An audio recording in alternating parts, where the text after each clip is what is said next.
Hello, welcome, and as always, very nice to be here. So, how are you doing? How are you experiencing yourself? How is your life going? What are you noticing that is happening around you? But more specifically, what is happening inside you and to you? And what's going on all around you? How is it playing out in your awareness? It's an interesting thing that we do. We have a tendency to have an opinion, have a judgment, have a response, have a reaction to really big things. Climate change, different things going on in the world, politics, how things should be, how things shouldn't be. But quite often, those really big things that we have judgments and opinions, reactions to, really more often than not, from my experience listening to people, they have very little information about the big things. A lot of opinions, but very little information. And so we get really consumed with a lot of the motion of life all around us. And in that process of being engaged with life around us, quite often we are engaging with motion that has very little to do with us. Have you ever stopped to notice that? I have a lot of opinions. I think this is right. They should do this. Why are they doing that? You've got so many things going on. When you really kind of look at it, how impacting are you with the approach, the judgment, the opinion, etc., to what's going on? I'm not talking about go be politically active or plant a tree. All that's great. But what I'm really pointing to is how are you creating what you want, and are you getting what you want?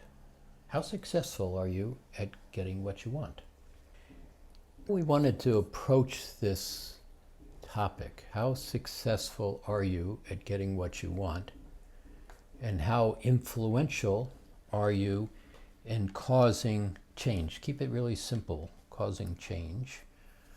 Convincing your son to go out and mow the lawn. Simple. How do I do that? How do I convince somebody to do something different? But even behind that, how do I begin to recognize that much of what I'm doing may not be really getting me what I want? In fact, much of what I'm doing may be in the way of what I want. Has that ever occurred to you?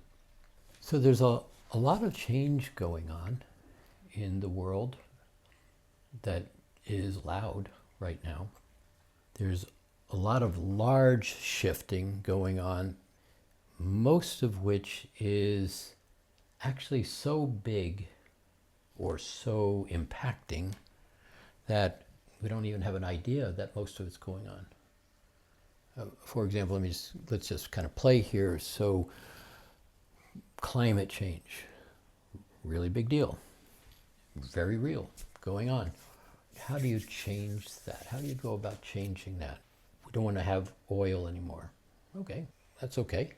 And we want electric cars. Yeah, that's a really good idea. But when you start to take a look at the bigger picture of a lot of these things, and you recognize how much input do I have in this decision of where this is going, I may agree with it or not agree with it, how much impact do I have? So for example, in terms of this whole thing around electricity and electric cars, where does the energy come from to produce the electricity? Now, if you happen to be living in Germany right now, that's kind of a stunning question. Where does the energy come from that produces the electricity? Given the Rhine River is a massive river, basically running dry, which drives the hydroelectric plants, which drives the electricity.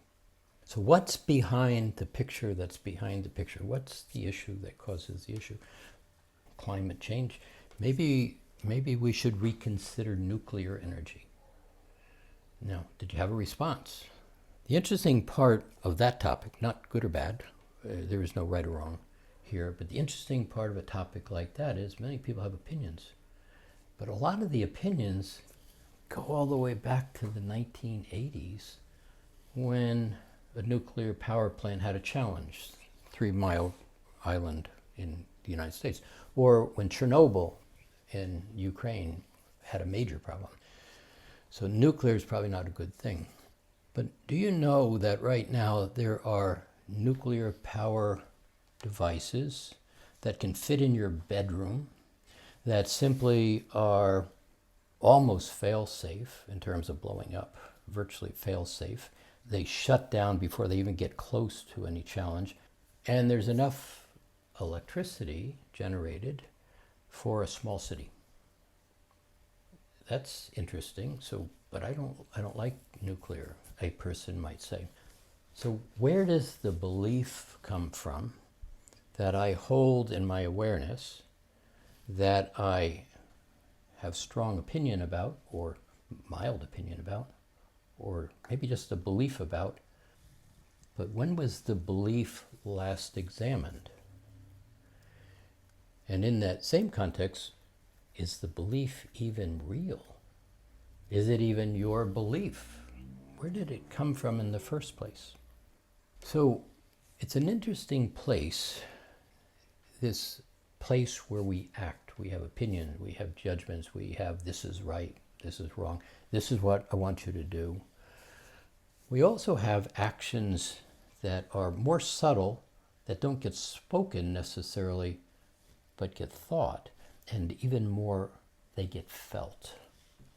You ever watch something happens that makes you angry? It's like, oh, this makes me angry. Well, wait a minute, you just got angry to have the thought, this makes me angry. So I was already in the reaction to what was going on in front of me before I even defined, this makes me angry. Now, just pause with me for a minute here, just kind of think about that.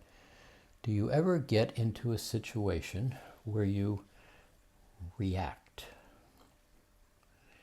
And quite often in those situations where we react, there's numbers of things happen. Sometimes we react kind of in shoot, ready, aim mode, and then realize somebody says, no, that's not correct. This is what is going on here. And you, oh, I'm sorry.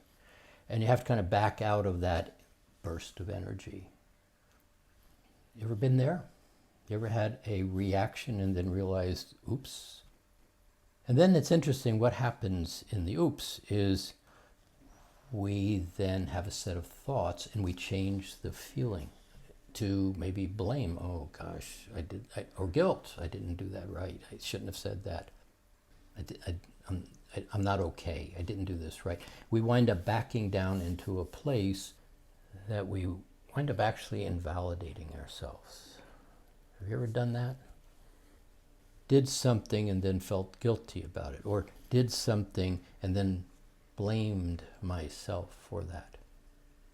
And a lot of times, all that happened was instead of observing and then pausing and then noticing and then deciding to blurt out whatever you were going to blurt or not, has a really different trajectory path than just open mouths throw out words, or even without throwing out words, thinking and feeling those words. You ever done that? Just like mumbling to yourself in your head, this makes me really annoyed. Why do they do that? The interesting part about that aspect is the thoughts that you think and the emotions that you feel, they don't just go away when you got done thinking the thought and feeling the emotion. Do you ever ask yourself, where does the thought go when I'm done thinking the thought? It doesn't go away. It stays in a configuration, let's call it an electromagnetic configuration. Thoughts are electrical, emotions are magnetic. Now, I can explain that a little bit more. Have you ever had something happen and you got angry? And then you said it to yourself, why are they so stupid? Why do they do this? Why does this happen? How come this is going on to me? Why do I always get blamed? Etc. And then did you ever notice that there's an emotion that goes along with that? And it takes a little while to back out of that, to kind of calm it down more often than not. And then you see it's not gone. It's just decharged to the point where, okay, I can move on now. I can move on. It's not resolved, and it wasn't cleared away. And then the odd part is something else happens that's similar to it, and it lights up again. Oh, this again. This really, why do they do that? Now I have two thoughts and two emotional charges that bind together. This electromagnetic, this makes me angry. Now, everybody take a breath, because I'm just talking here, maybe. But at the same time, all of that energy that I'm pointing to is energy that maybe you might notice, or maybe you have noticed, did a memory come up in the course of the conversation so far? It's like, oh yeah, I did that. Or maybe you didn't realize it that loud, like, oh yeah, I did this. Maybe it was just a thought that passed through your awareness. It's like, oh, Bobby Anderson in 4th grade. I see, wow, I really screwed up.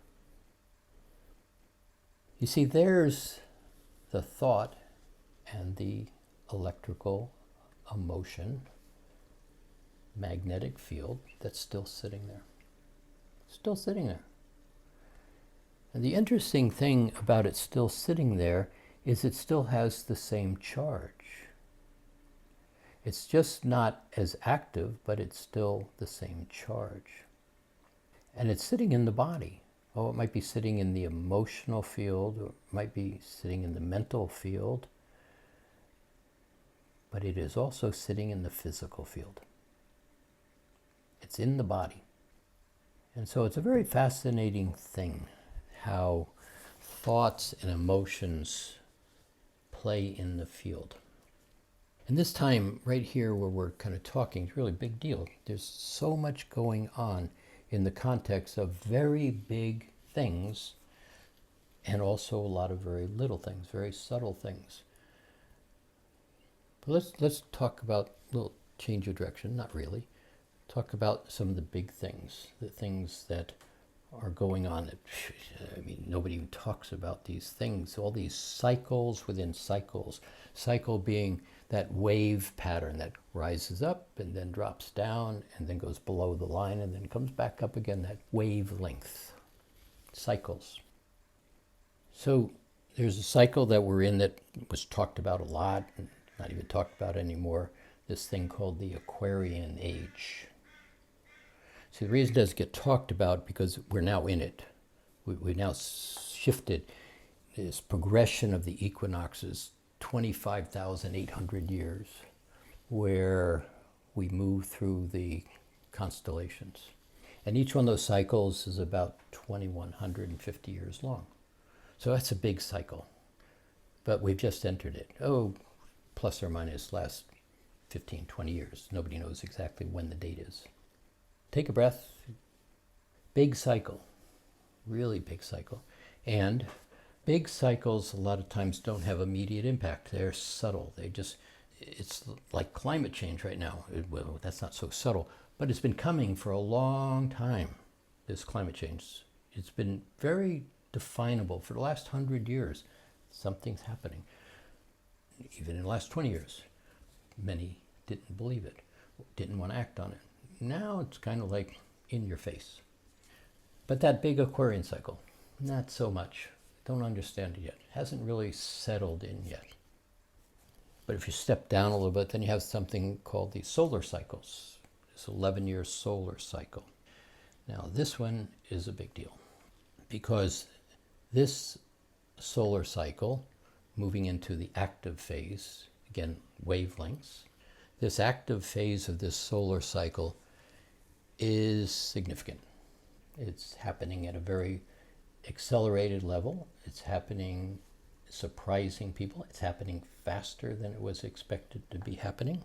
It's out of sequence from the previous range of 11-year cycles. Why that has some value to you is because it's magnetic. And it's in fact producing some very significant magnetic fields. It's altering the Earth. Whoa, it's altering physicalness. It's altering you. And where those thoughts and emotions that are still sitting in the body, they're being amplified right now. And there are kind of two reasons this is happening. One is to give you the opportunity to let go of a lot of those thoughts and emotions. It's as if I could just let go of that blame, guilt that I hold, or that reactionary nature that I respond to things around me. If I could shift from that space, if I could just find a place to pause before I take an action and be able to manage that. Sounds simple. It is simple. It's just not easy. Because we're so used to what we do that now, as these electromagnetic waves of the sun are beginning to accelerate. It's a fascinating thing, accelerating. The Arctic is now melting 4 times faster than they thought. Magnetic field shifts. Just over this last weekend, if anybody noticed, mood changes. Really significant geomagnetic storms. People in Germany that have emailed said, "Why, I really lost it. I cried. I got into these emotions. I thought I'd cleared all these patterns. Why did this happen?" Somebody who was in Reykjavik, Iceland, basically said, "In a store, I almost fell down." And yet, if you listen to spaceweather.com, they're telling you like, whoa, this is so cool. These new things are happening, these new colors, these new sprites of electricity, big blue lines shooting up into the atmosphere. Well, it's maybe exciting, but it's affecting you. And it's affecting those thoughts and it's affecting those emotions. And it's basically doing one of two things. It's either giving you the opportunity to argue some more, or it's giving you the opportunity to begin to shift how you look at things, how you experience things, how you begin to recognize allowing something to move through you without reacting to it, engaging with it. So take another breath. Would you like to shift some of this? Would you like to be able to recognize that these waves are moving through me, that I don't have to react to them? I can actually just simply pause and allow and breathe. And what was sitting in my space, those 4th grade Bobby Anderson guilt, blame, emotions, they just got moved out of your space. It's a non-reactionary space. It's a place where it's uncomfortable, possibly, and I'm going to just sit here with this for a moment without being in reaction. So as these electromagnetic fields begin to change, it is in a place where the whole world is changing. The whole direction of where everything is going is changing. Something we say often is you can't take your baggage with you on this journey. And so this journey, this space of being able to pause and observe my reality and then step into it. Begin to recognize that some of the things that I thought were true maybe they're not relevant. Maybe they're not true at all. What if that decision I made that I chose to be guilty about was really something that if I took a breath and really looked at it and allowed myself to be very present right now, one of the things that becomes very available is I don't have to hold on to that anymore. But see, it's been buried in the denial, or it's been buried in the I don't want to be here anymore because I just got embarrassed, so I have to get out of here. And then I don't want to look at it.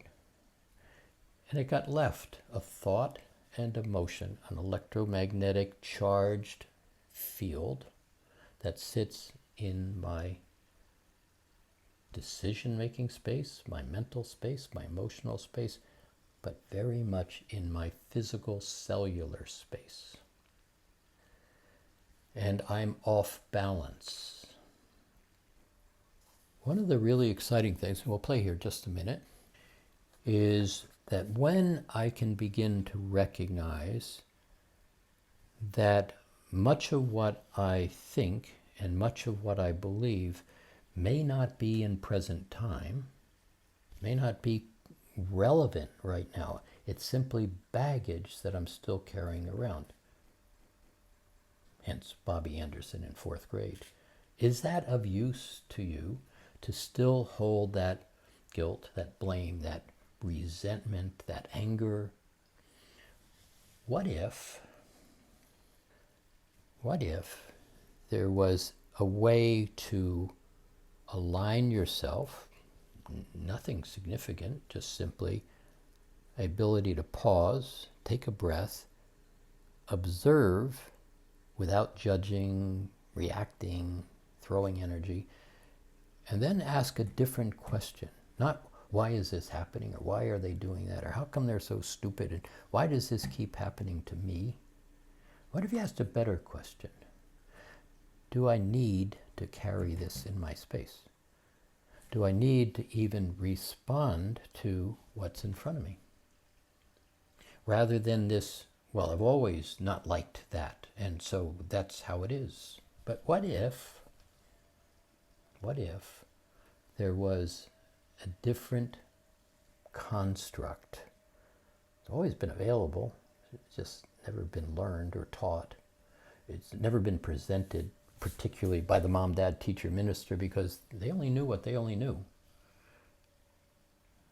And you were a handful, most likely, and so I really have to keep you quiet, sit down, stop imagining. What's one of the first things that goes? Don't imagine. And sit in the corner and we'll get to you. A lot of resentment. I'm being denied who I am. I'm not having an opportunity to explore, to create, to express my purpose of why I came here. And rather than realizing, they only know what they know, and they love me from their mindset, but that's not who I am. What if, by simply being able to shift a focus of thought to a place of being able to pause and then choose? Just being able to observe and then choose. Now, take a breath, and would you just be right here, kind of where I'm pointing. Conscious, awake, aware. This isn't a trance or meditation. This is just, would you be quiet? Would you find the feeling of quiet? Maybe that's just relaxing into the chair, just kind of letting the muscles relax. Kind of feel your weight on your butt sitting in the chair. Notice your feet on the floor. No meditation, just simply relaxed, quiet.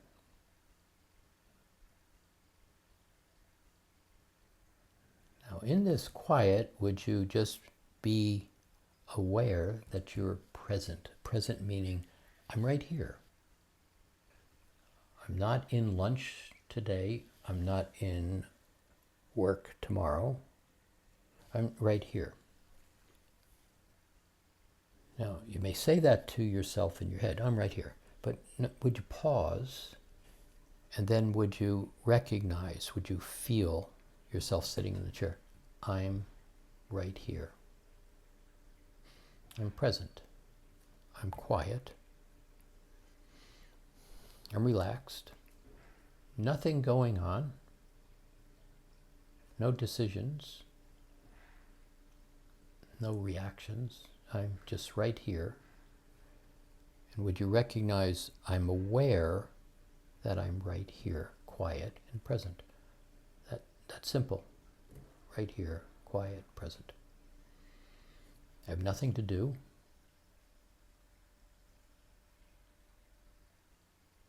And would you just notice, without an engagement, something that usually causes you engagement? It might be politics, it might be what people think about the environment, it might be your opinion about, well, nuclear is good or bad, and those people, why did those people do this too? Would you just notice all that, but allow it? No engagement.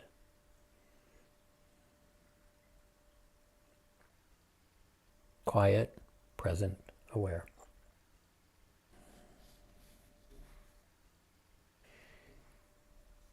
Now, how successful, just observe the question, how successful are you at living the life that you want to live? No judgment, no opinion, just observe the question.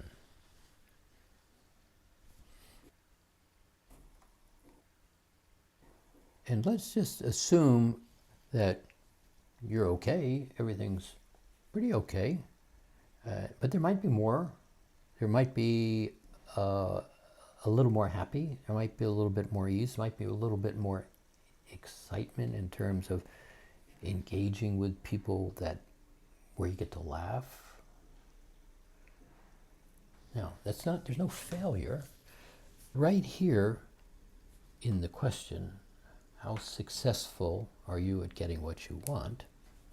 Be really clear, no failure.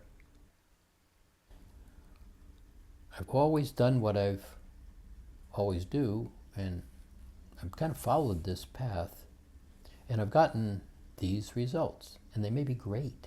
So I'm not talking you out of your success. But am I enjoying myself? Am I excited about the moment that I spend my life? You see, because you only spend it in one moment, this moment. Oh, that one's gone. Now there's a new one, this moment. That one's gone. Now there's this moment. It's always just this moment. So if I carry a whole lot of Bobby Anderson in the fourth grade moments, I'm guilty moments, I shouldn't have said that, moments, why are they doing that? Moments. That's a whole lot of stuff that has very little and almost nothing, I'm going to speculate, to do with this moment right here. Relaxed, quiet, present, aware. Now, here, let me create a hint here. Find a little amusement with this. A little amusement. You see, because the moment the mouth curls up and laughs at itself, smiles a little bit, kind of like validates the I'm quiet, I'm aware, I'm present, I like this, this is comfortable. The moment that happens, part of that electromagnetic charge about the Bobby Anderson dissipates. Now, see, this is the other part of these electromagnetic storms from the sun. They're really all about lighting this stuff up. and dissipating it, neutralizing it, short-circuiting it, disintegrating it, eliminating it. You can't take this with you where you're going. No. It's in the place where it's like, no, you don't understand. I'm really angry. Yeah, okay. That's cool. But what's being said is directed at what's possible in the moment versus my history of accumulating reaction, opinion, judgment about things that mostly I don't even remember having that opinion, but boy, I was really angry about it once upon a time, but I don't consciously remember that argument, but in this present, quiet, aware moment, with a little bit of amusement, kind of the amusement that laughs at you, it's like, oh my God. Yeah, not blame, just amusement. Right here, amusement. You might even go as far as like, I'm a mess. Yeah, okay, cool. Amusement, little amusement.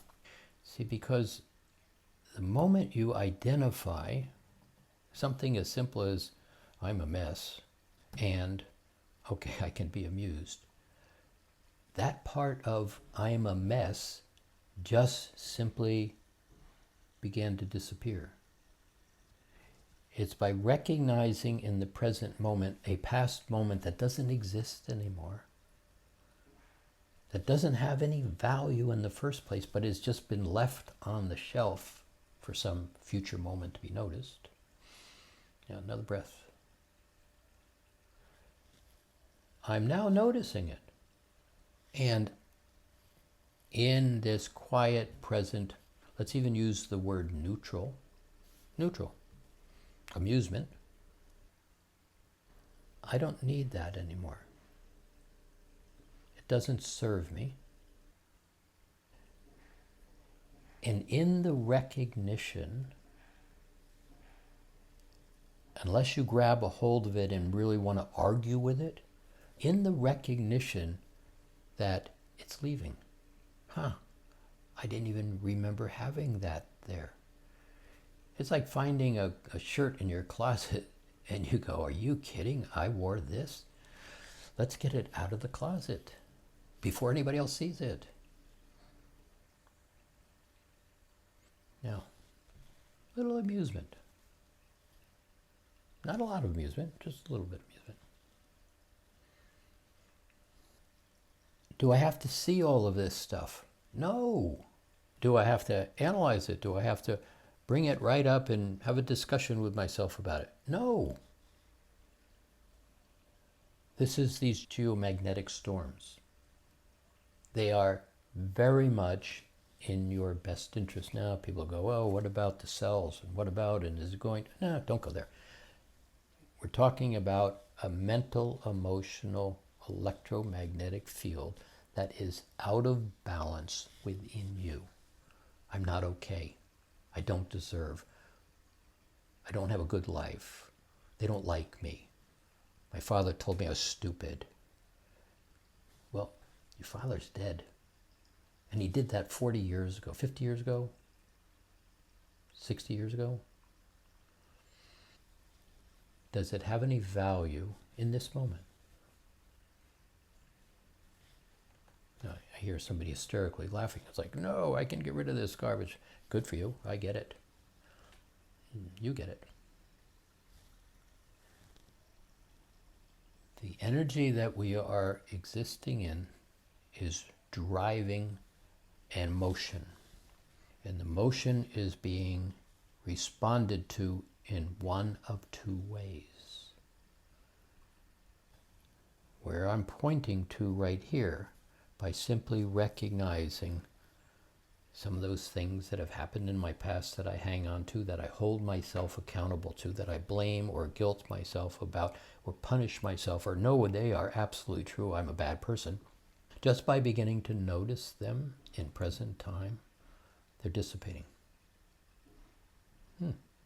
Now, if you can allow that to be even a little bit part of your truth, not my truth, your truth, and you kind of play at it in the simplest way. All right, I'm going to try this out. I'm going to take that Bobby Anderson thing and recognize I don't need this. Simply say to the library and the university, here, check this book back in. I don't need this Bobby Anderson thing. And then be a little amused. Allow yourself to pause and recognize, I'm going to let that be gone. It doesn't serve me. Another breath. Now again, quiet, present, aware, a little amusement.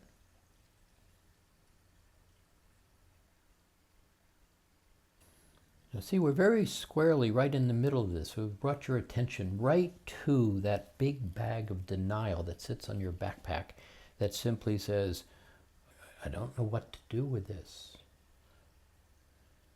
Think about it from this way. I got embarrassed. I said something funny. Everybody laughed at me. They didn't laugh with me.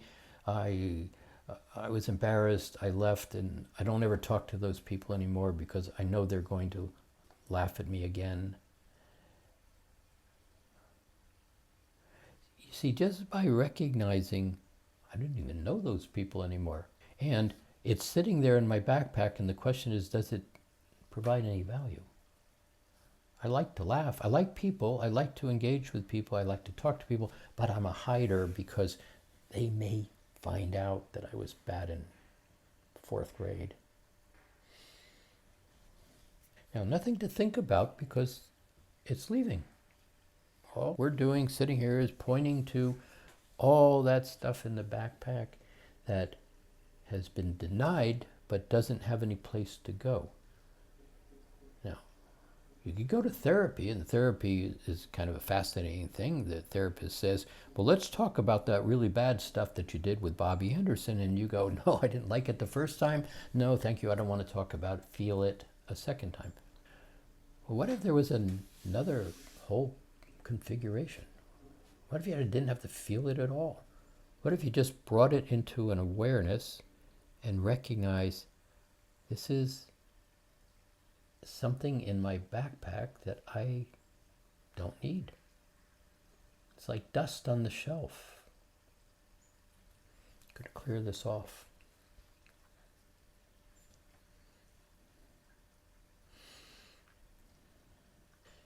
If you can kind of play with this and you begin to recognize that library in the sky thing is really a pretty valuable place, because all of a sudden, I don't feel that guilt anymore. I don't feel that blame. I'm just happy, and I don't know why I'm being so happy. Then we bump into each other, and I say, well, yeah, don't you remember about Bobby Anderson? You go, who? Oh, Bobby Anderson. No, I think you must be mistaking me for somebody else. You're right. I'm mistaking you for somebody else. Somebody else that I knew a moment ago was grumpy and angry and frustrated and didn't like themselves. But you seem to be kind of happy. So, yeah.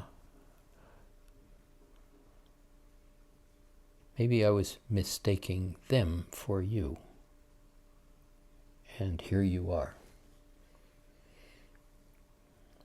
What if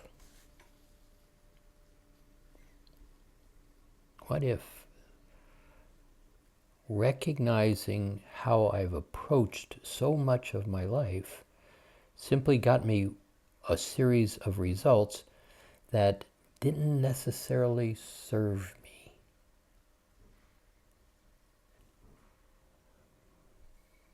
And if I was to recognize that I could just shift my focus, in this case where we're playing into quiet, present, aware. And right here in present moment, the only moment, all those things that happened in my past present time moments may have really nothing to do with me right here. And that library in the sky is more than happy to take all that stuff back.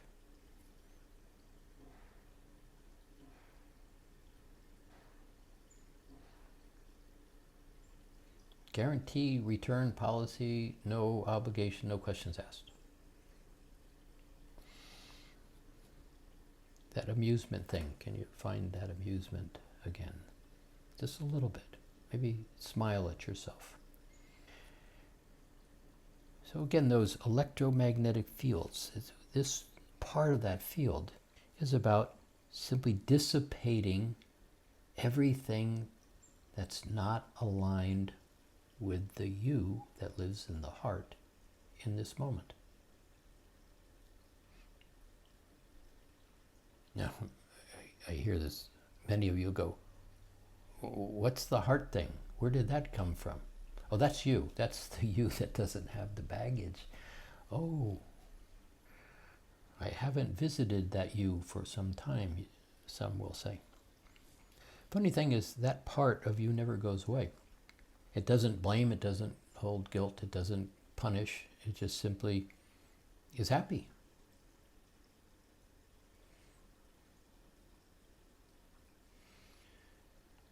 So how do I spend more time here? Well, being in present time. That's of use. And pausing at what's in front of me before I go into shoot, ready, aim, or reaction, or judgment, or opinion.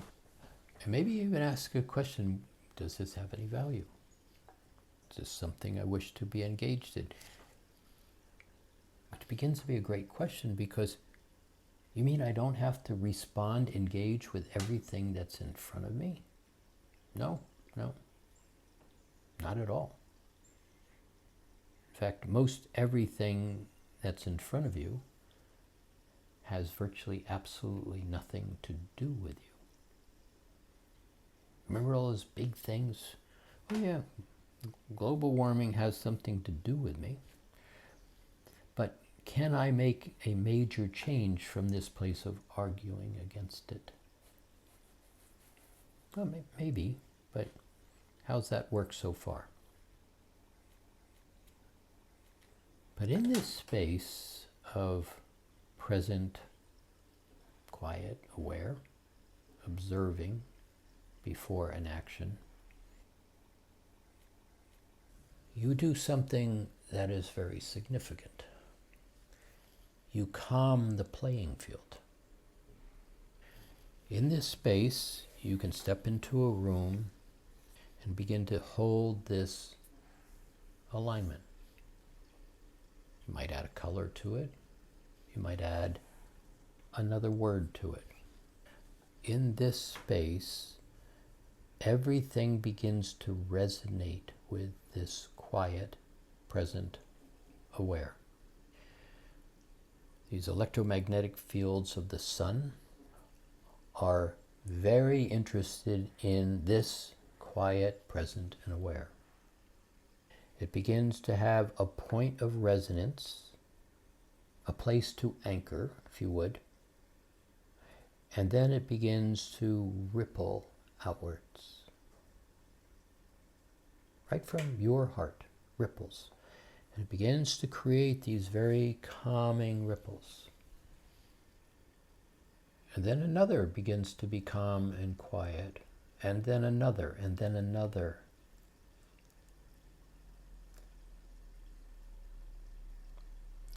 And then all of a sudden, the awareness of, this is how it's being done. The big pictures. All of a sudden, it's like, wow. These electric vehicles, yeah, it's a good idea, but we don't have enough cobalt.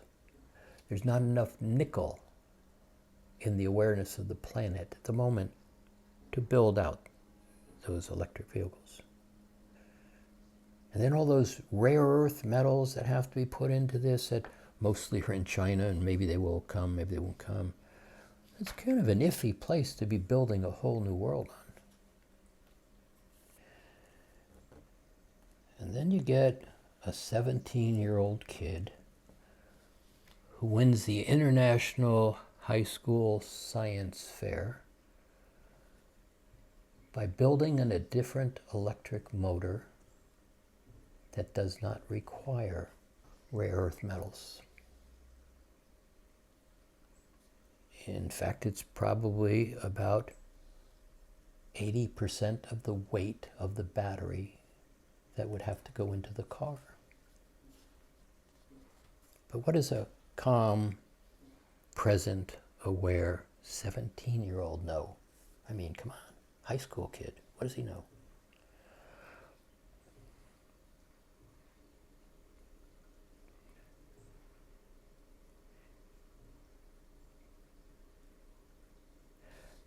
How do you choose?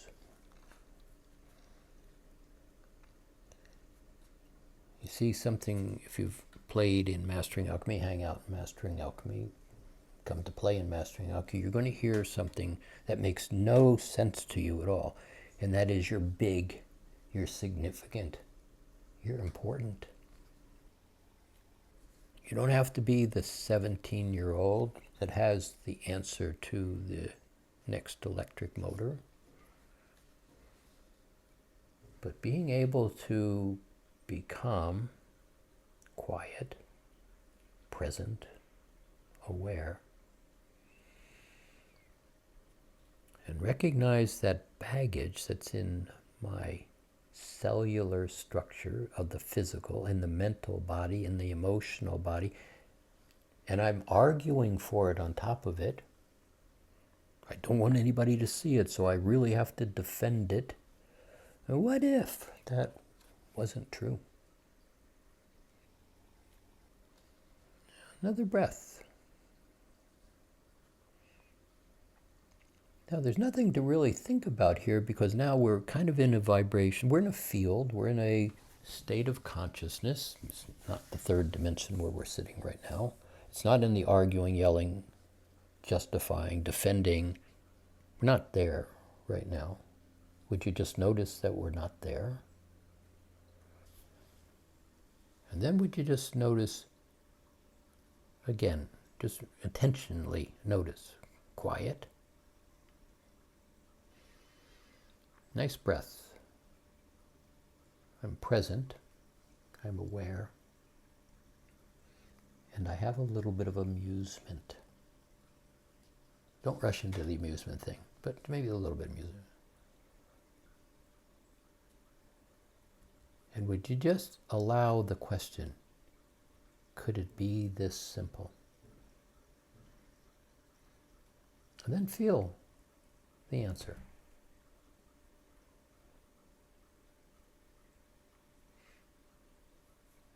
Some assembly required. This is not a, now you got it, great, let's change the world. Some assembly required.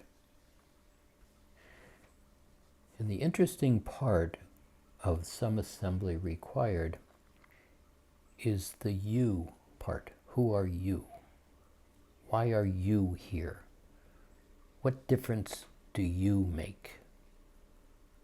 Why did you come at this time?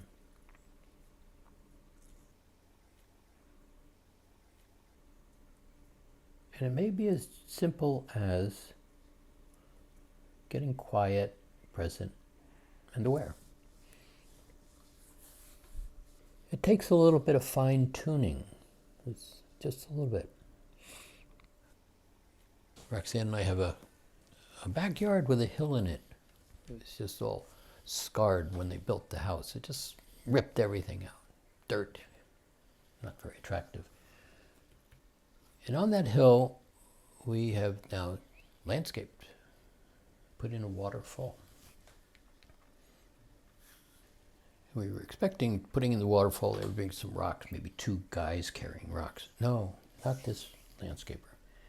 He brought boulders, 4 or 5 feet size, 40 or 50 of them, not just a couple. It's like, whoa, massive, whoa. And he built a waterfall, and it's exquisite. And it has 3 or 4 falls to it, and it just really exquisite. But it made noise out there, waterfall making noise. And so it required some fine tuning, tuning the sound, tuning the vibration, tuning the waterfall. And you have to sit and listen and then go and move one rock where the water was falling to change the tone. And then you go to the top ponding part and you take one of the big flat rocks and it's like a valve and you have to move it so a little less water comes out there, a little more water comes out here. And then you have to sit down and watch the waterfall. Listen and watch. Pause. And it's that rock, that little rock right over there where the noise is. And you walk over and you tweak the rock, and you go and you pause, and you sit down. And it gets quieter, and it gets quieter. And then it gets to the point where it's like, wow, that's a lot of water moving. Where's the sound? How can that person be so happy just being in present time, enjoying themselves? How is that possible? That person can be that tuned.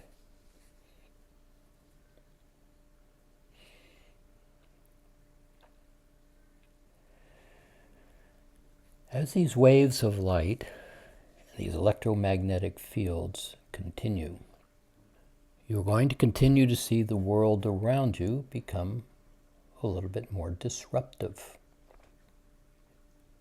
To a great extent, it has nothing to do with you. But in the process of that, what you're watching is the entire planet that doesn't have any awareness at the level where we're playing right here, just this very simple, quiet awareness. They are arguing for their status quo. They're arguing for their lack. They're arguing for the world's not right and I'm scared. There's nothing wrong with these people. They're not bad people or good people. But they don't know what you know in this last hour. It's not that they don't have the information, or it's not even that you just have information and now you can walk away with information. You see, this isn't information. This is an alignment of tuning that waterfall. You're the waterfall. It's the tuning. It's a stepping back. It's the noticing. Where is this feeling of loneliness coming from? This feeling of anger, this feeling of not appreciated, not accepted, this feeling of they don't like me. Where is that coming from? And you see, in present, quiet, aware, kind of with that question first, there's no amusement. It's like, what? This sucks. But what if I could just consider allowing this in present, quiet, aware? And then I see you 2 weeks later, say, how you doing? Well, I'm good. Well, what's going on? I don't know. I'm just, something's different. Different. What'd you do? Well, I don't know. It's different. I'm a little happier.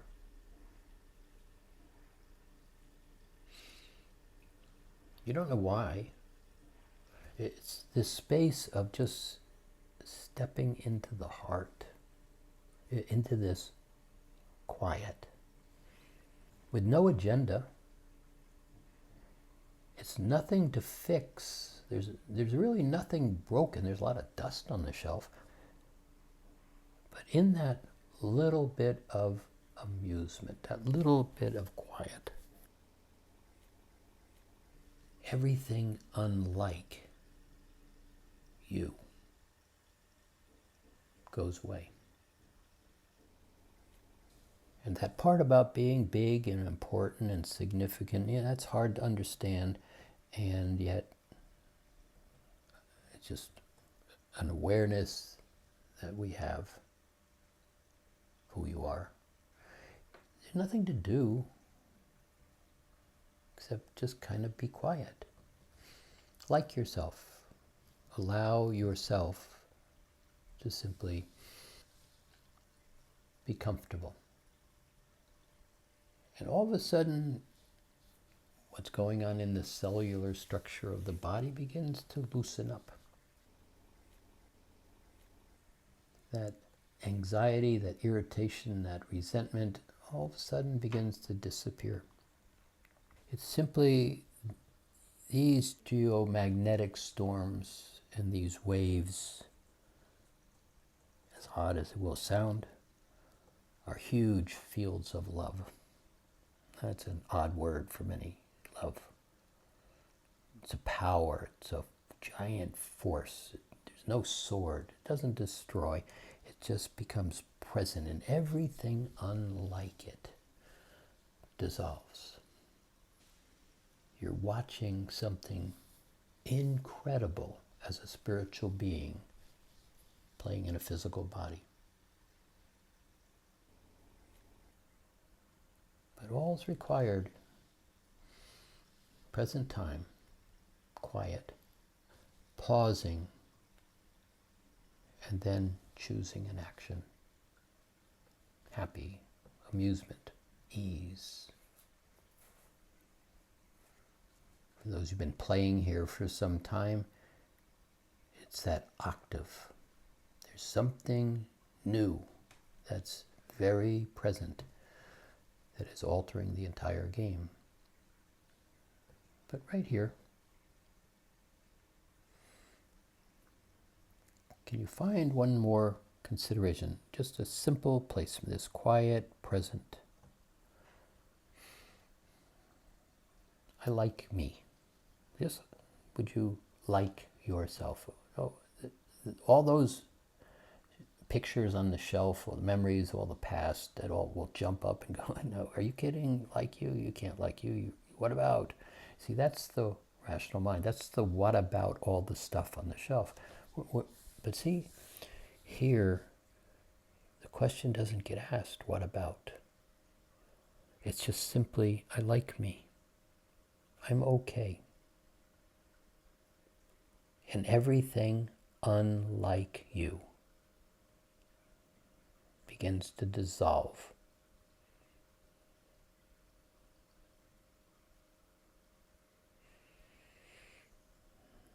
Now, another breath. Would you even consider a little variation on that? Would you be pleased with yourself? You just sat here for an hour, rearranged yourself significantly. You may not notice it yet, but you did. I'm pleased with myself. I like me. Kind of notice the feeling. Allow.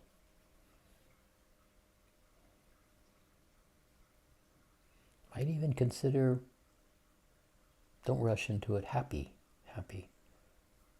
I'm happy. I like me.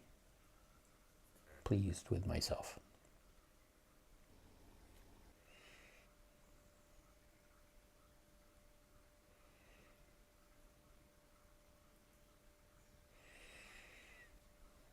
I want you to notice that smile, if it's still there, that amusement. I'm amused with myself. You mean I can do this and I've been doing that?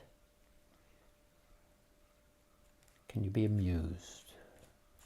It's a whole lot easier than going back to the other pattern of invalidating. I like me. I'm pleased with myself.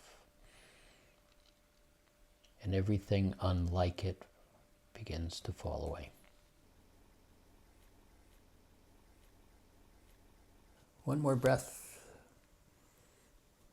Feel that. Wiggle your toes, see if they're still there.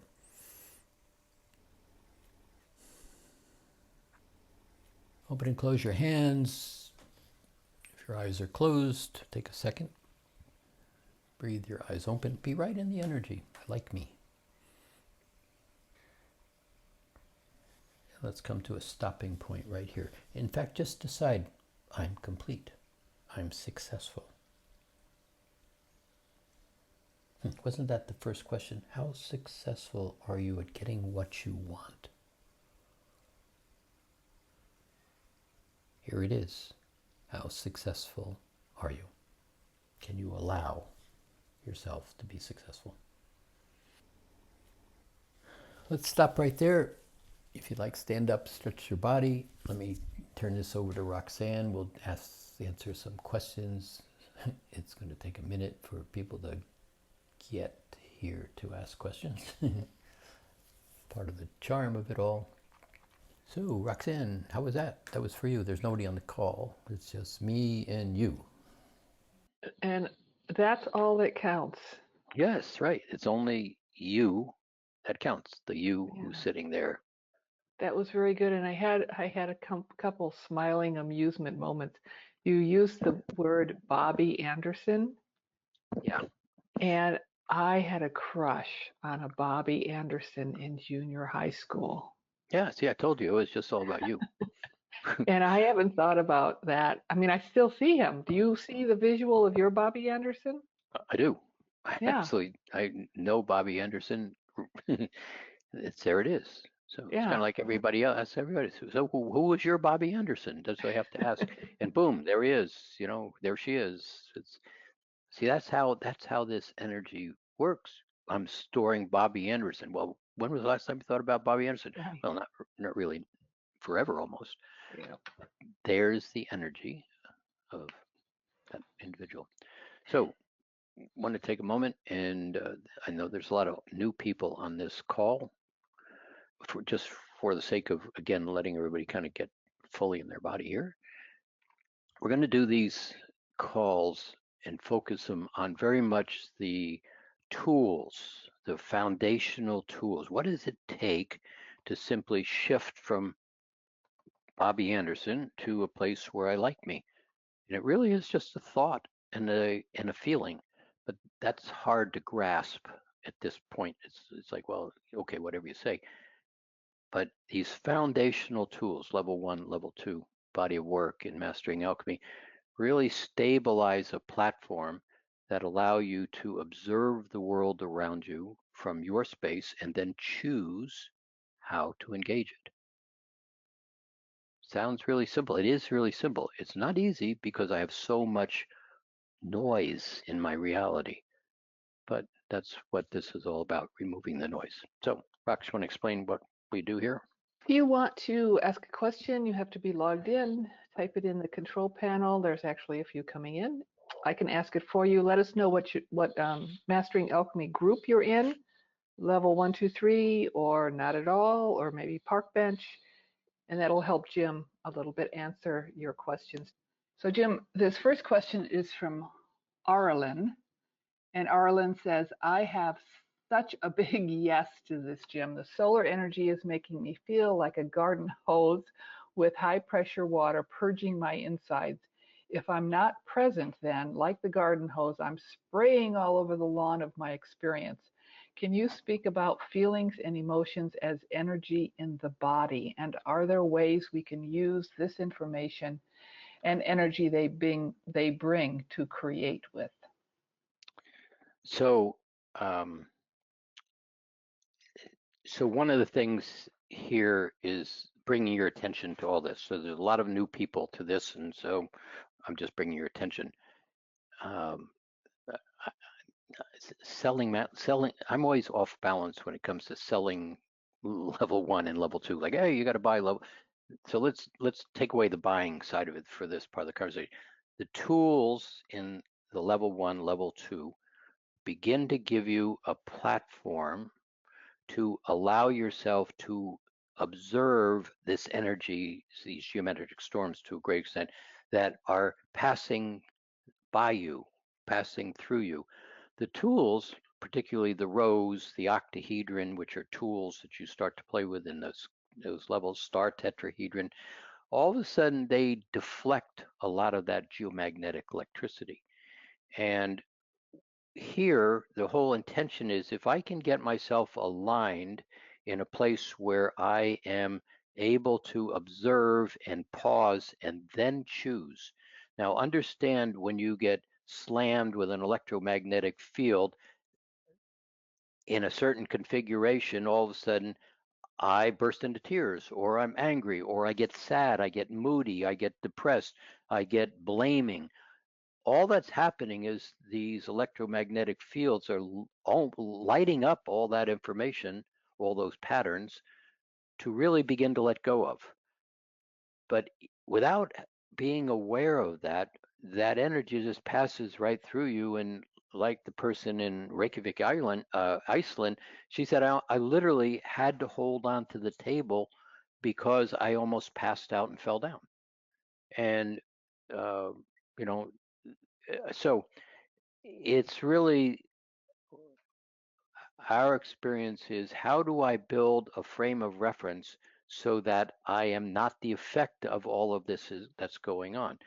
It's not only geomagnetic fields that are doing this, it's people who are being lit up and they're getting angry, they're getting more reactionary, they're getting more opinionated, they're getting very much more into us and them.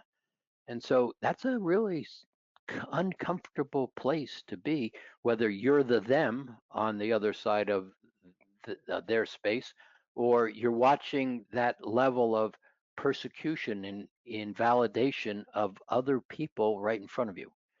And it's all about cleaning this stuff out, but yet it's very uncomfortable in my physical body, you might say, a person would say. And so um, my best answer again is level 1 and level 2. How do I build that foundation? How do I stay on my side of the roads? How do I begin to understand what this geometric platonic solid of the octahedron and the star tetrahedron are all about? And how do I use them to deflect a lot of this energy and also to remove a lot of the I'm not okay? Yeah, and Arlen, it would have been helpful to know what program you're in or if you're not in a program, but the work that we did tonight, some of the things that Jim said might be helpful, like holding those words of present, quiet, aware. So if you just take that as a triangle, very simple, and pretend you're standing on that triangle, or put that triangle above your head like a hat, or create your own triangle of words and use that to set your energy for the day, the tone for the meeting, whatever you're stepping into. So that simple tool that we worked with today could help manage the feelings and emotions and the energy that's in your body. So play with that. Yeah, good. Jim, this next one is from John. I have difficulty keeping focus, and I need to be very focused when I start my university classes this month. Any suggestions? Yeah, so I'm not looking for the answer. Is why aren't you focused? And there'll be all kinds of reasons that come up. But one of the primary things why people are not focused is, and this may sound odd, is because you probably have a lot of people in your head who have a better idea of how to live your life than you do. Now just kind of think about that for a moment. Who has been telling you either you're not okay, you're not doing it right, this is the only way to do it? Why are you thinking thoughts like that? And or thoughts that simply say you don't have value. It might be a mom, dad, teacher, minister in that that context. One of the things about most, if you're on this call, all of you are spiritually sensitive beings. And one of your primary skills is the second chakra. And what you do is you feel people's energy. I want to know where they are in relationship to where I am. And when we are around people who are invalidating, we begin to recognize, I've talked about this a lot, is that second chakra got a sonar machine in it, and it asks a very specific question. What is that energy? I'm looking around, I'm watching people, I'm assessing where are they, what are they happy, are they whatever.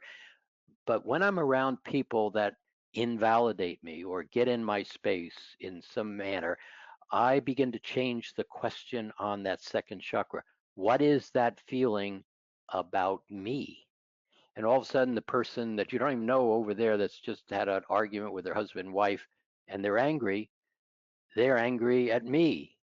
They don't even know me, but they're angry at me. And so we begin to get even more sensitive about what's going on around us and how do we engage with people. But at the same time, without tools like the rose and understanding the octahedron and beginning to be grounded in the center of your head and working from your heart rather than just your rational mind, what begins to happen here is just where we're playing today is how do you clean those people out of the center of your head, out of your crown chakra, out of the second chakra?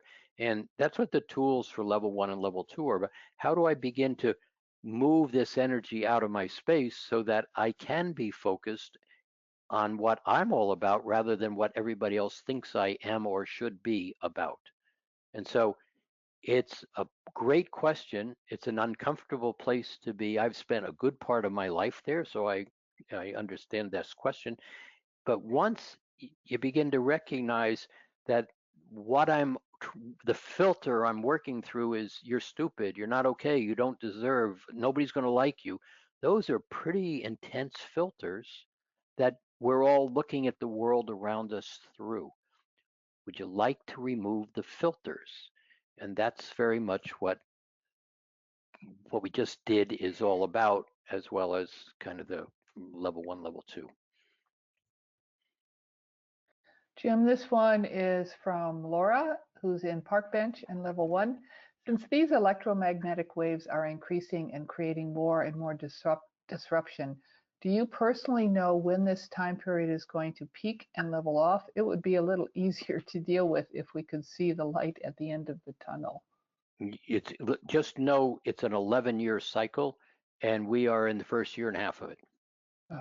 And one of the things is one of the most intense places is year 2.5 of all the cycles. And so you're jumping into a big peak right now, moving through this. Again, when you hear spaceweather.org basically go, oh wow, isn't this an interesting aurora that we've never seen these colors before? It's not a wow. It's like, oh my God, this is not. I mean, yes, it's incredibly beautiful, and yet it's moving right through my body, my emotional field particularly. So, but don't look for the light at the end of the tunnel. This isn't like, can I wait it out? This is like, okay, what can I do about aligning myself in such a way right now to where it doesn't wipe me out or cause me emotional invalidation? So, Jim, here is a real question from opposed Victor. to a I'm not false making question. this. Oh, No, Vince. Vince is asking what date does level 2 begin? And so Vince, it started on the 8th.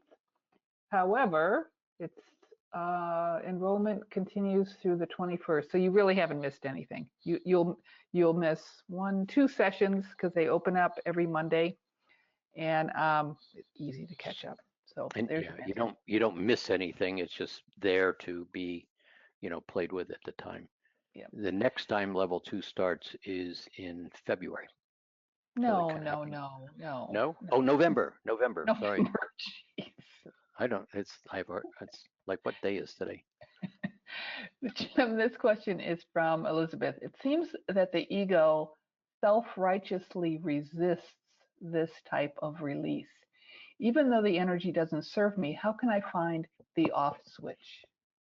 So let me just change part of that focus. It's not the ego. It's the rational mind. And so, and to a great extent, it's the mom, dad, teacher, minister that's in your head, as I've kind of just said a moment ago, is here, let me define you. This is what you are, and this is your worth. The world outside of you says to you. And the world outside of you says, or you learn real early, that I have to go to that world to get my approval.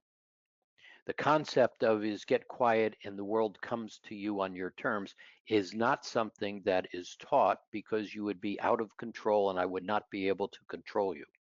And so that whole construct of where we're pointing to, where you have the ability and the power to make your own decisions, power, keep that word simple, meaning the capacity to choose how you wish to live your life is not something that's readily taught because I can't manage you. And like I said earlier, one of the first things that goes is I'm going to remove your imagination. Because if you recognize how powerful your imagination is in the creative process, I definitely can't control you, the mom, dad, teacher, minister say. So this space that we're playing in is really about how do you start to choose on your terms rather than kind of choosing, reacting to. So the rational mind, the thinker, basically is constantly, its job is to keep you safe and have you fit in. That's the job of the rational mind. Now, where it does play with the ego is the rational mind does not live in the center of your head, it lives in your first chakra. The ego lives in your first chakra also. And one of the things that anybody who plays in kind of spiritual evolving here and begins to understand chakras is you're told that first chakra is about survival of the body. So when you got a wounded ego, thinking with a rational mind that needs to keep you safe and protected, and the world it understands filters the world to understand it through is survival, that's a kind of a pretty distorted reality of what is pretty much very different. And so it's that rational mind. And one of the things that I kind of focused on here, subtly and not so subtly, is the heart. Once you begin to get grounded in the center of your head on your side of the rose, you begin to recognize I have choice. I can be in present time. I can observe. I can choose. You begin to recognize I'm in the world, but I'm not of that world, the one I don't like a whole lot in the first place. And so you start to change the dynamic of your emotional body to words, to feelings like certain, capable, gracious, pleased with myself. And you start to create a whole different set of filters that allow you to view the world on your terms versus how I've been told it has to be. And so, again, going to level 1 and 2, a lot of that is about recognizing you have turned off a lot of the wiring system. The chakras, it's amazing they work at all once you begin to recognize a chakra is not this concave disc that looks forward, but rather it's a dynamic, spherical, brilliant field of light that you get to reconfigure on your own with Archangel Michael and Uriel. Once you start to realize it's not that I've been lied to, I just haven't been told how do I manage me and how do I get to choose on my terms. That's very available. And that's pretty much what really level 1 and 2 is about. So that's how I would answer that question. Jim, here is one from Cynthia. Who's in level 1. I love nature and the earth. I feel badly sending stuff being cleared out down the grounding cord to the center of the earth. It seems an unkind thing to do. How is the energy transformed, transmuted there, assuming it is? The earth doesn't care. Well, let me see. That's not exactly true. I can say it in two different ways. Your energy being ground into the earth, it does not have a negative, I hate you type of whatever the energy is attached to it. The earth doesn't recognize that in the context of clearing it out of your space. What happens is you begin to run energy of the earth up through the legs and down through the grounding cord in a mechanical way. And basically you start to draw more and more of the energy of the earth into your space. And so to the question, don't put a lot of attention on that. I'm hurting the earth. The part where the earth is being hurt is what's called the fourth dimension. The fourth dimension is a thought realm. It's not a physical realm. There's nothing physical in the fourth dimension. The fourth dimension also holds the dream space. And so one of the things it holds, it also is the emotional body of the earth. all those thoughts that ever been thought that just don't go poof and disappear, they wind up being stored in the thought realm of the fourth dimension and the emotional body of the earth. And so, and it's all thoughts ever thought. Thoughts don't just go away. And so, and there's a lot more to this, but basically, one of the things is, why do I have challenge sleeping at night? Is because I go to bed grumpy and I'm angry at such and such, or I'm really wiped out. I don't clean out my space from the day, and I start to go into the dream space, and I'm irritated at Bobby Anderson. Well, everybody else that's irritated at somebody matches that energy, and now you're simply aligned with that vibrational field. So where do bad dreams come from? Very much that alignment. So this space that you're playing in is, you're basically beginning to disrupt when you can get into that heart space rather than the rational mind space, and you can begin to like yourself, and you can begin to hold the feeling of certainty and graciousness and have a sense of commanding my presence. I just kind of feel that, commanding my presence. What would that be like? Gracious, what does that feel like? See, these are heart words. These aren't rational mind words, and they are feelings. And the feelings is another part which we haven't talked about, but emotions have edges: anger, resentment, rage, jealousy, kind of an edge. Graciousness, happy, appreciation, gratitude, feelings, no edges. Not perfectly true. Mostly just use it as a reference point. When you simply say, I'm in this mood, well, is there an edge or is there a flow? And so once you start putting all these pieces together, it's like, wait, why didn't anybody ever tell me this? You start to put all these pieces, and so far in the last hour and a half, there's a whole lot of pieces that have just been laid on the table. When you begin to align with this space and you recognize, I have permission, another gigantic piece. Nobody gives you permission. You own permission. Permission has been taken away from you, or has been given up because they said you can't go out on a date tonight. Once you start playing in these alignments and you begin to put yourself back together, all of a sudden, this sense of, I have permission, I can allow myself, those become really dynamic vibrational fields that allow you to do things that you can't even give yourself permission to think in this third dimensional state where we play. I hope that's helpful. Jim, this is just a comment from Anne, who's in Reset. Congratulations on your new waterfall. The analogy of shifting and fine-tuning the rocks or pebbles to alter the flow and sound was very representative of how to manage my life. Stop, observe, and notice my energy changes. Stop, observe, and notice my energy changes, then realign with my sacred heart space, quiet, present, and comfortable. Thank you. Wow, I was successful today then. Sure. This is a question from Panu in Greece.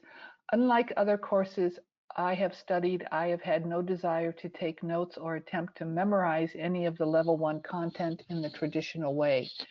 It feels as though this isn't important and that cognitive remembering is not really where it's at with this work. Is this true? Can I just relax around the general shift away from the dominance of my mind with this work and in my life in general? Well, how has it been so far? So what I heard you say is, yes, that's exactly what I'm doing, and it's working. So here's the answer to that, though, more so. You know all of this stuff. There's no teaching that's going on here. I'm not teaching you anything. Mastering Alchemy is not a teaching course. That sounds odd, possibly. What we do is point. Look over here. And what we point to a great extent, is what happens when you like yourself? What happens when you have a sense of commanding your presence? What happens when you have permission? What happens when you move into the heart versus trying to figure everything out in the rational mind? So when you basically start to shift, you're not learning anything new. You are remembering who you are. It's all about, you know all of this stuff. Nobody's bothered to point it out. or actually the more correct answer is they didn't have the understanding themselves to basically raise the world as it's possible to be raised, having everybody begin to recognize themselves in that heart space. See, from that heart space, do you want to go out and kill somebody? Do you want to go to war? Do you want to basically dominate the financial market? Do you want to impose, you know, high prices on people who are having a very hard time just making ends meet? No, you know, none of you are going to say, yeah, I want to go screw those people over. That's not from the heart. The rational mind says you have to do this because I have lack. I have to get ahead because that's what I'm supposed to do. How does that feel? And so when you start to play from the heart, begin to remember yourself from the heart, a very different set of configurations begin to play out in your experiential world. Jim, this next one is from Sally, who just joined level 3. We are in the second week of level 3, and I cannot say how excited, happy, enthusiastic, loving where I am. I say thank you and appreciate you surprisingly often. For this first time in my life, I know what these are. Also, sleeping a lot. Sleeping a lot. Yeah, that Yes. one's, we get that. So good. Thank you. I'm glad it's working for you. Yeah. This one is from Freya in Germany. I can recognize the thought and emotion that no longer serve me, but it's very familiar. I know it. It feels bad, but it's weirdly comfortable and normal. Who would I be without this? So I power through it and it goes away until next time. There's a What question what in there. what happens is if you expect it back next time, it'll come back. But when you start to really play with these tools and you recognize, do I need to carry that with me? Does it really serve me? See, that question is of great value. Does this serve me? Then, as you have these tools and these awarenesses, the ability in my, in the session we just did is give it back to the library in the sky. Now, that might sound simple and funny and a great one liner throwaway. It's not. Can I just let this go? And the universe says very comfortably, if you no longer want to hold your attention on that law of attraction, then I will simply be happy to no longer feed you the validation for what you don't want. See, let me back up and say that to everybody. Law of attraction is so flawless that, and it's so simple, and everybody says, oh, I know about the law of attraction. Well, I don't see it playing out that way for the most part, because the law of attraction says what you put your attention on, I, who adore you, will provide you. But the law of attraction doesn't understand English, French, and Spanish. The law of attraction understands the vibrations that you hold in your space. And so if I have a big backpack full of doubt and uncertainty and I'm trying to protect myself from and hope nobody ever notices this thing about me and that I was bad to Bobby Anderson, guess what the universe says? Wow, you got a whole lot of attention on things and I'm happy to support you. So when you begin to recognize this doesn't have value to me, I'm going to basically stop holding my attention on it. I'm bringing it into present time. I'm recognizing one of the things when you play kind of in level 2, you get to recognize that the past is not what you think it is. And the ability to rearrange the past on your terms is very available. Now, there's a little bit of an understanding of what that statement is, not complicated, but it's a very different point of reference than the one that we have that the past is fixed and that's all there is to it, and I can never change it. That is not correct. So I hope that's helpful. Okay, hold on, give me a minute here. I'm scrolling through this. Okay, this one is from, I'm going to completely not pronounce this name correctly. Archna is asking, could you please speak to boredom? I've been enjoying a lot of space and stillness in my life. All the survival issues seem to be behind me, but I do feel bored or rudderless sometimes. Where do I go from here? Yeah, boredom is a great question. So we spend a whole lot of time focusing on something called boredom. I'm going to say it from how we're playing with it, and it will play plus or minus as an answer to your question. As you begin to let go of who you're not, you begin to let go of reference points. I'm supposed to do this. I should do that. They told me this is the truth. And pretty soon you start going, no, I don't believe that. Oh, I'm not going to do that. I don't want to live my life like this. And what you're doing is letting go of the reference points that the mom, dad, teacher, minister said, this is how life works. This is what you should do. This is how you engage with the world to be successful. And those things don't work for many of us, particularly on this call. I'm not aligned with that. And many of you have constantly asked the question, I'm on the wrong planet. Why am I here? I don't have an identity with what goes on around me. That's that spiritual space that you can't engage with that. So one of the things, shoot, I just lost the focus here. One of the things that happens in boredom, as you begin to lose those reference points, you begin to step into something called the fields of awareness. And in those fields of awareness, you begin to know things. Now, one of the things that happens in level 2 work is you get to start to turn on a part of the brain, sixth chakra, pineal center, pituitary, seventh chakra. It's called the Eye of Horus. And the Eye of Horus is an alignment that has been pretty much dysfunctional. You begin to turn it back on, and what it does, it assembles all of your spiritual abilities, your psychic abilities, if you would, your clairvoyance, clairaudience, clairsentience, 2 levels of telepathy, your transmediumship, your telekinesis. There's about 18 of those.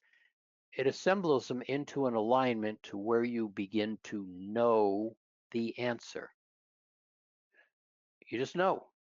And so, but now knowing is a little bit of an adjustment that has to be kind of played with, because the wiring is not in place for this all to happen. So it takes some time for this Eye of Horus to really begin to engage. But in these fields of awareness, you start to ask a question, I want to know about, how does this work? And in being present, quiet, and aware, the answer comes to you. It just comes to you. You know, as you get more managed of this space, the answer is more and more immediate. And so you begin to find that what was boredom is really shifted into a pretty fascinating sphere of light that allows you to ask a question and have the answer. I just know the answer. I mean, you play in this all the time in one way or the other. How many times do you say, well, how should I go on, should I turn left or right? Oh, okay, I turn right. Well, where did that come from? That's part of this space that boredom is replaced by these fields of awareness. But the fields of awareness don't talk to you unless you kind of ask a question or you begin to hold your attention on an intention. See, all those words start to make sense now. Intention, attention. You start to draw to you what you hold your intention of accomplishing. And so everything I'm saying in this session, this is kind of a fun session that we're just doing here, is lots of pieces. If you're kind of listening without trying to know an answer, there's a whole lot of pieces that have just been laid on the table that start to assemble in a way that says, wow, there's a whole different set of choices than maybe the choices that I've grown up with that have led me to the place I am. And what was the original question? How successful am I at getting what I want? And when you really get down to the question, asking everybody, what do you want? I want to be happy. It always comes down to, I want to be happy. When you simply get really quiet, well, what does happy involve?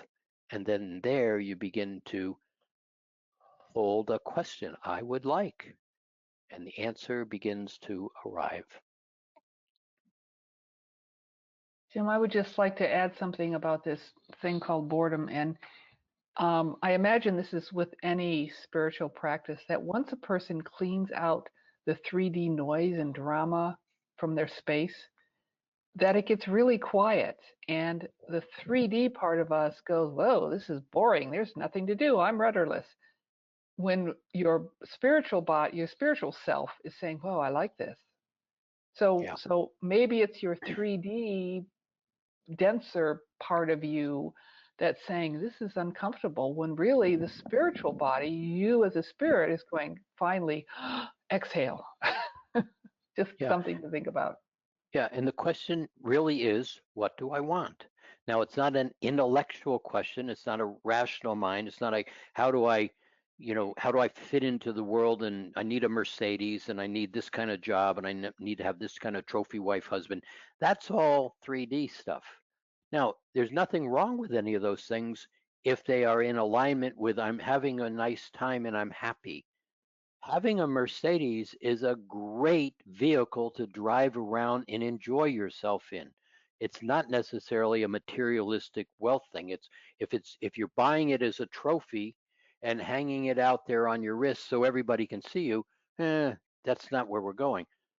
But what do I want? How would I like to live my life? What would make me happy?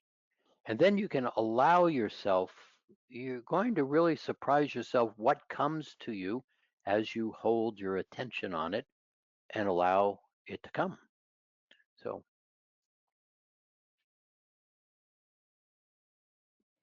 Jim, I just realized we are way over time. oh So, yeah, I was having fun. I didn't notice. yes. So, I don't want to keep everybody up this late or early in the morning, depending where they're living. So let's let this last question from Riva be our last. How does Asian energy like Qigong, Tai Chi, yoga, etc., work with mastering alchemy? There are masters in working with this energy, and I'm curious about where it all fits. So there is no the answer. Mastering alchemy is not a truth. It's not the answer. There's no guru here. There's no do this and you'll get it. Mastering alchemy basically says, how do I align myself in such a way that I'm able to create on my terms and I can basically live in the heart and discern how to engage with the world? Now, things like Qigong and all of the martial arts, they're an aspect of creation. People like to play in that whole arena, and they are really clear about understanding how to contract, how to expand, how to move, how to simply utilize energy. So, and you do it from a very conscious, focused place.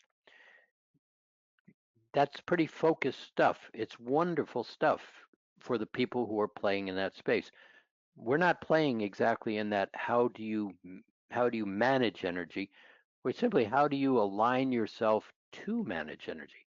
How do you align yourself in such a space that you begin to recognize, this is a little bit of a reach, but things happen in the now moment, but the now moment is where simultaneous time occurs.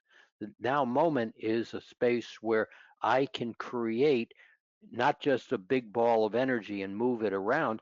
I can create an alignment with having my attention in two places at one time, not my body, my attention.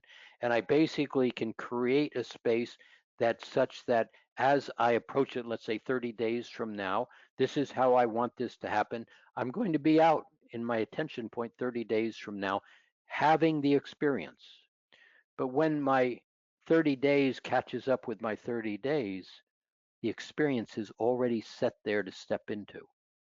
Now, that's pretty cool. Takes some work. It's not just something that you're going to play with in level one and now you got it. It's a managing of energy and consciousness. And all of those different forms that are being taught are wonderful constructs of how do you manage and utilize energy. Where we're playing, it's basically how do you put yourself back together? How do you begin to realign the eighth chakra? How do you begin to alter the neuron messaging system in the physical body? How do you change things? How do you change? How do you create? And so it's using energy and consciousness. So let's stop there. So I had fun. I hope this was informative, helpful. There was actually a lot of information.